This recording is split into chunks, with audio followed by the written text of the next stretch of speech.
বিশ্বনবী সাল্লাল্লাহু আলাইহি ওয়াসাল্লাম বললেন, মান হাজ্জা ওয়ালাম ইয়ারফাজ ওয়ালাম ইয়াফসুক রাজাআকা ইয়াউমু ওয়ারাদাতুহু উম্মা।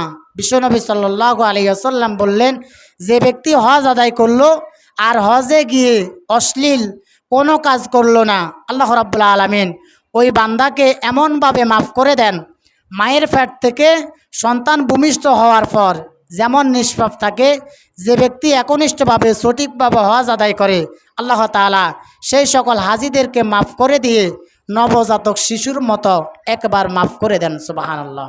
অর্থাৎ যে ব্যক্তি একনিষ্ঠভাবে আল্লাহকে সন্তুষ্টি করার জন্য, আল্লাহকে রাজি খুশি করার জন্য হজ আদায় করে, ওই ব্যক্তি হজ করার পর কোনো ব্যক্তি, কোনো সন্তান মায়ের পেট থেকে ভূমিষ্ঠ হওয়ার পর যেমন পবিত্র থাকে, যেমন তার কোনো গুনাহ থাকে না, কোনো বান্দা একনিষ্ঠভাবে হজ করার পর, হজ করে আসার পর আল্লাহ তাআলা তাকে একেবারে নিষ্পাপ করে, দুনিয়াতে একেবারে নিষ্পাপ করে তাকে বাড়িতে পাঠান। সুবহানাল্লাহ। আবার বিশ্বনবী সাল্লাল্লাহু আলাইহি ওয়াসাল্লাম বললেন, আল হাজ্জুল মাবরুরু লাইসা লাহুল জাযাউ ইল্লাল জান্নাহ। বিশ্বনবী সাল্লাল্লাহু আলাইহি ওয়াসাল্লাম বললেন, আল্লাহর কাছে কবুল হজের প্রতিদান জান্নাত ছাড়া আর কিছু নাই। সুবহানাল্লাহ।